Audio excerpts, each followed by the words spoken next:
नमस्कार, आप सबका स्वागत है क्रॉप प्रोडक्शन टेक्नोलॉजी सीरीज में और ये है सिंचाई का सब एपिसोड। आज हमारे साथ हैं मिस्टर माधवन, कृषि विशेषज्ञ और इंजीनियर भी हैं जो पिछले 30 सालों से खेती कर रहे हैं। तो चलिए सिंचाई और इसकी तकनीक को ज़्यादा जानने की कोशिश करते हैं। नमस्कार, क्रॉप प्रोडक्शन में आपका स्वागत है सर।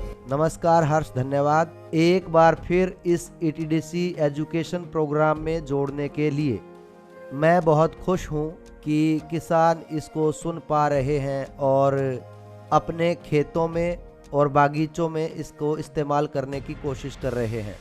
ये उनके लिए मददगार रहेगा। तो आइए अब इसे शुरू करते हैं।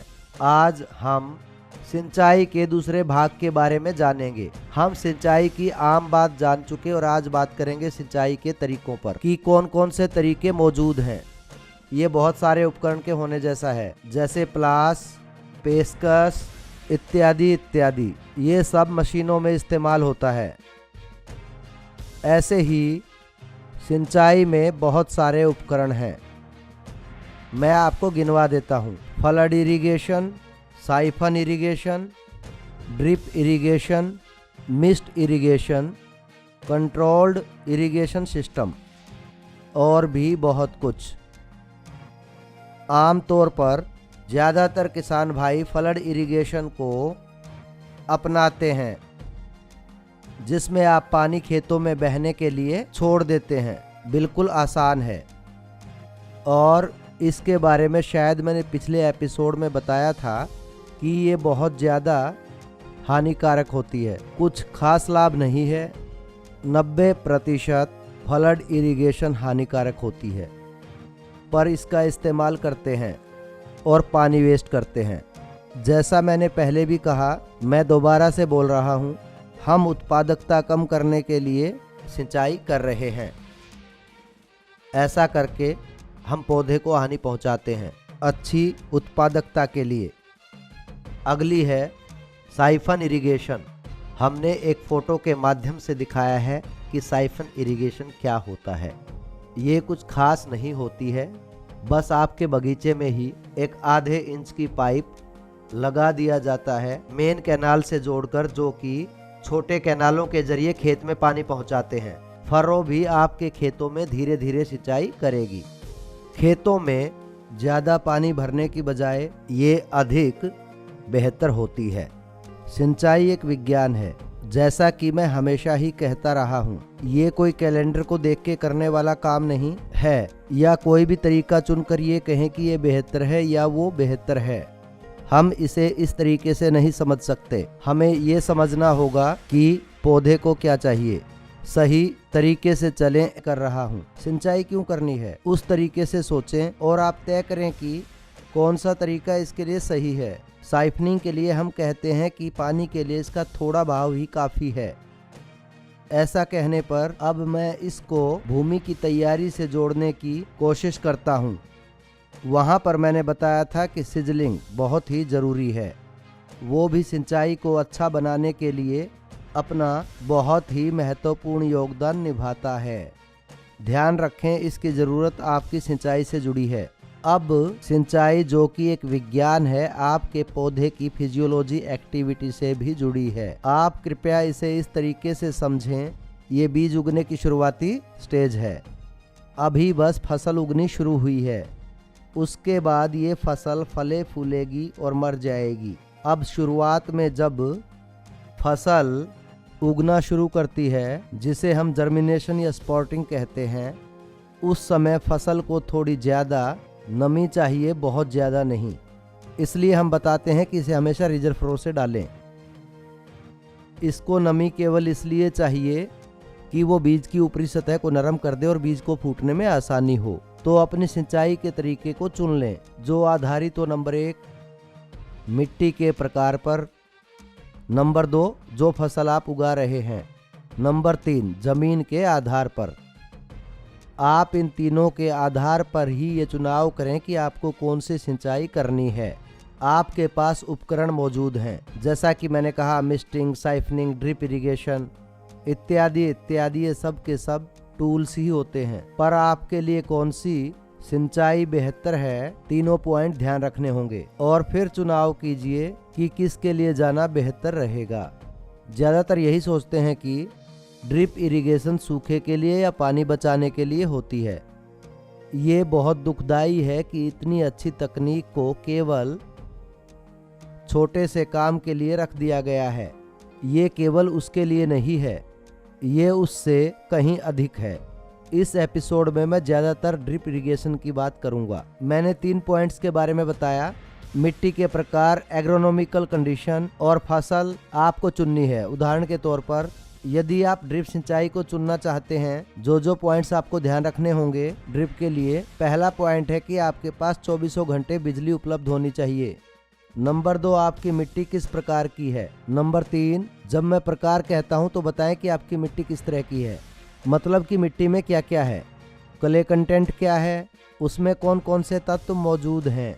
हम फिजिकल कैरेक्टरिस्टिक की बात कर रहे हैं, केमिकल की नहीं, वो तो पौधों के लिए है। तो उसकी फिजिकल कैरेक्टरिस्टिक ये तय करेगी हमें अच्छे से ड्रिप इरिगेशन का इस्तेमाल कैसे करना है। अगला पॉइंट जो हमें ध्यान रखना है वो है पानी की गुणवत्ता। ड्रिप इरिगेशन का इस्तेमाल करते वक्त इन चीज़ों का ध्यान अवश्य रखें। सूखा पड़ने के कारण ऐसा नहीं है आप गंदा पानी या सोडिक पानी डालें, इससे पूरा का पूरा सिस्टम खराब हो जाएगा। सोचिए आपके पास बिजली है ही नहीं, आपको केवल 4 घंटे बिजली मिलती है। केवल उन 4 घंटों में ड्रिप करके और बाकी 8 घंटे कुछ नहीं, बहुत बड़ी हानि है। ड्रिप का मतलब है कि आपको पौधे की ज़रूरत के हिसाब से सिंचाई करनी होगी, ना कि उस सतह को लगातार गीला करके। ऐसा करना अच्छा तरीका नहीं है। जब भी आप ड्रिप प्रयोग करें इन बातों का जरूर ध्यान रखें, वरना ड्रिप इरिगेशन उतनी उत्पादकता नहीं दे पाएगी जितनी कि उसको देनी चाहिए। ये बहुत ही अद्भुत टूल है। इसको केवल ये सोचकर इस्तेमाल कि इससे पानी बचता है और ये खरपतवार को कम करता है, ऐसा कुछ भी नहीं है। ये क्या कर सकता है, ये मिथ्य है। अगर हम इन बिंदुओं का ध्यान रखते हुए इसका इस्तेमाल करें जो कि मैंने बताई थी, पानी की गुणवत्ता और 24 घंटा बिजली, ताकि आप जब भी पानी देना चाहें दे पाएं और जब नहीं चाहिए तो नहीं। आपको ये ड्रिप अपनी मिट्टी के आधार पर चुननी होंगी।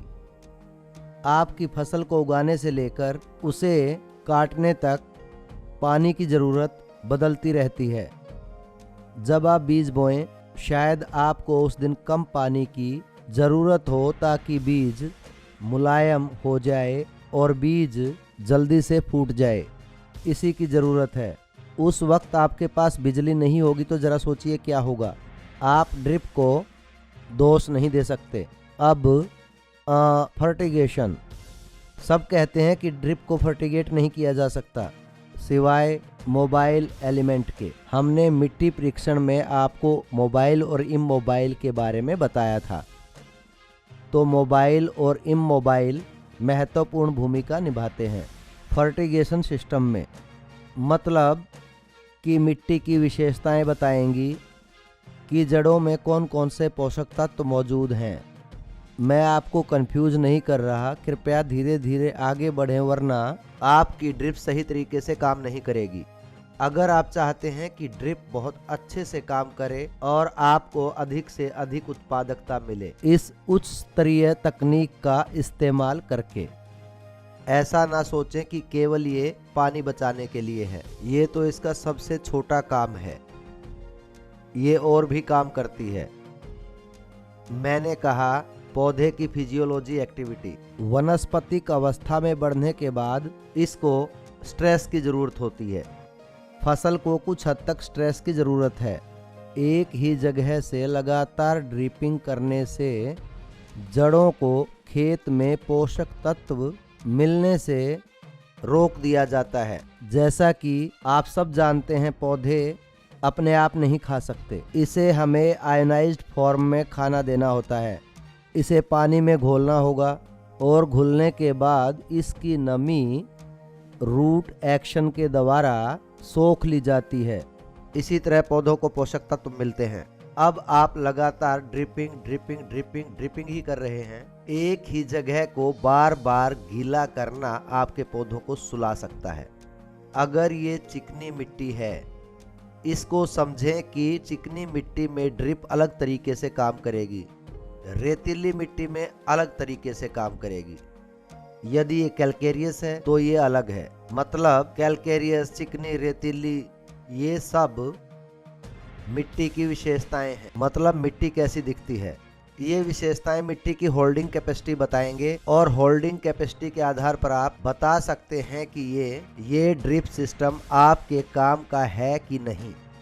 इसी तरह ड्रिप सिस्टम लगाने से पहले आपको पौधे की फिजियोलॉजी समझनी होगी। मान लीजिए आप साइफनिंग तरीके से सिंचाई कर रहे हैं, तो इसमें हम पानी को बहा नहीं रहे हैं, हम साइफनिंग तरीके से सिंचाई करते हुए बहुत अच्छे से पानी दे रहे हैं।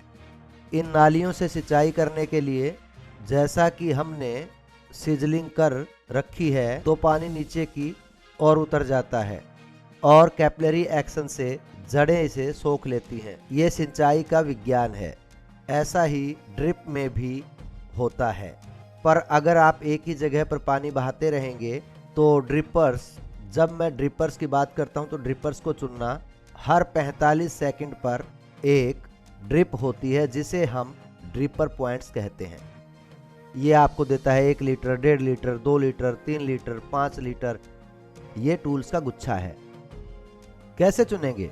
फसल के आधार पर। आज आपके पास, उदाहरण के तौर पर आज आपके पास धान है, शिमला मिर्च की धान की ज़रूरतें थोड़ी ज़्यादा होती हैं, ये संतुलित नहीं है।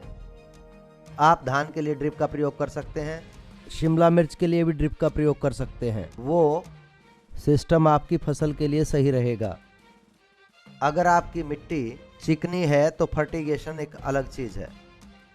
फर्टिगेशन का प्रभाव 80% तक कम हो जाएगा। नाइट्रोजन के अलावा बोरोन, बहुत सारी चीज़ उस तक नहीं पहुंच पाएंगी।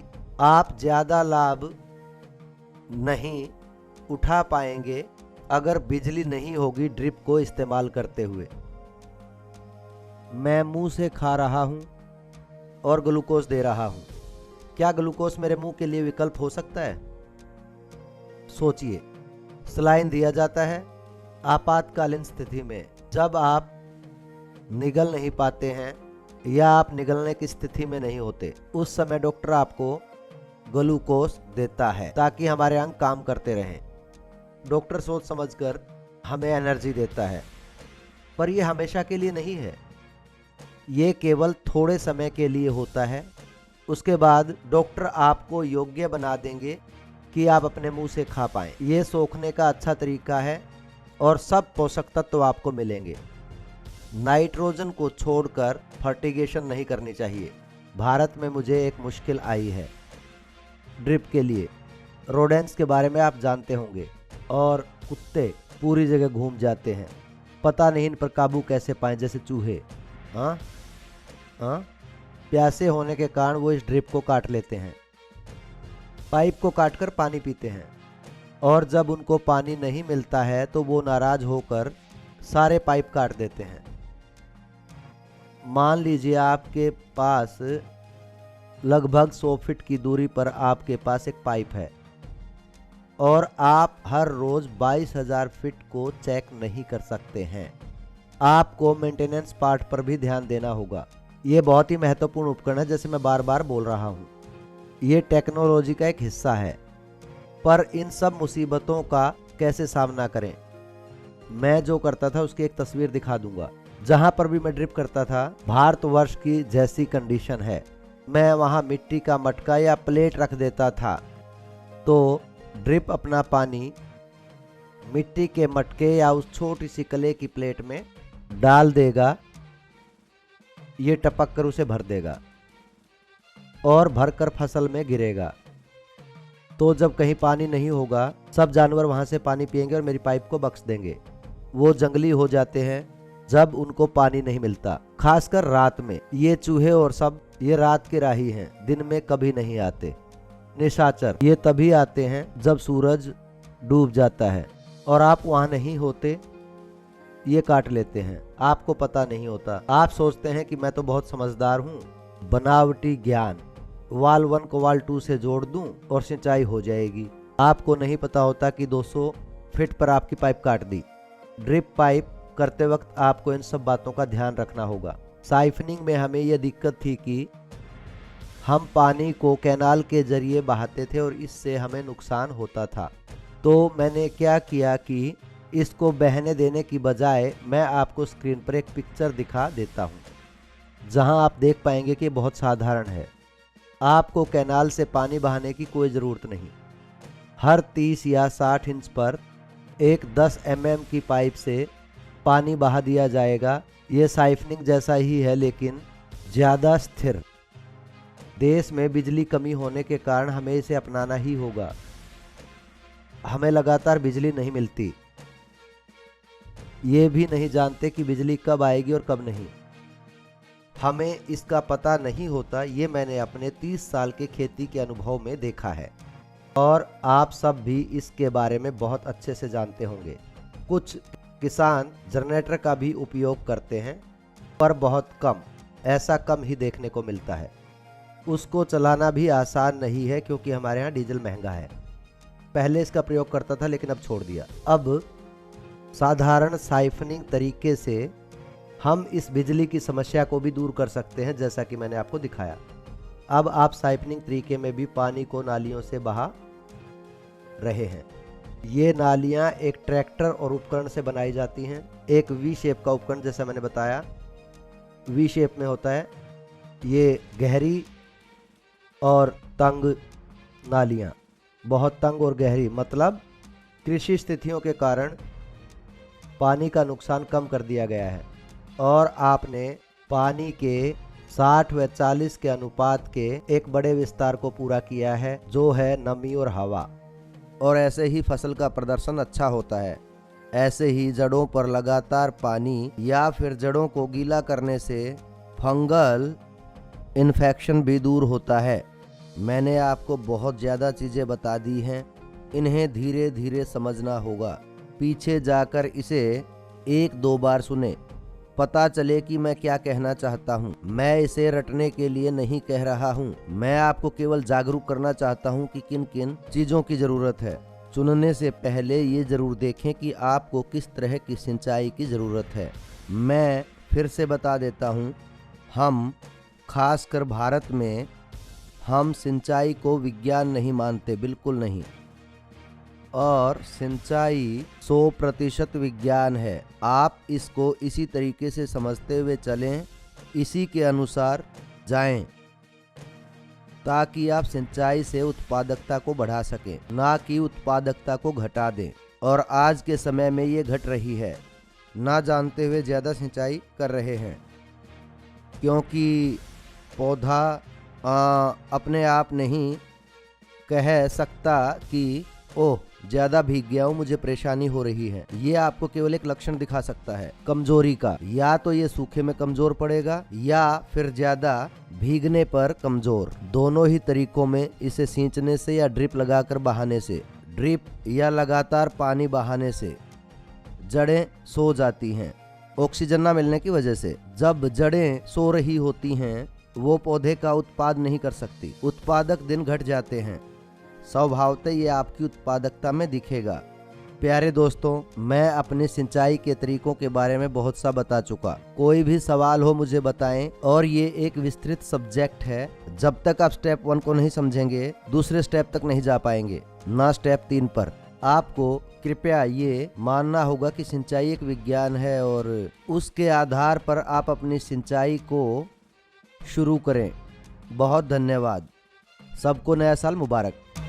बहुत धन्यवाद सर, अपना इतना कीमती वक्त निकालने के लिए और सिंचाई और इसके फ़ायदों के बारे में बताने के लिए। यदि इसे सही से प्रयोग करें, और दर्शकों से मैं अनुरोध करूंगा कि अगर वीडियो अच्छा लगे तो परिवार और दोस्तों में शेयर करें। और हमारी क्रॉप प्रोडक्शन टेक्नोलॉजी के सभी एपिसोड को देखने के लिए चैनल को सब्सक्राइब करें और बेल आइकन को दबाएं। बहुत धन्यवाद।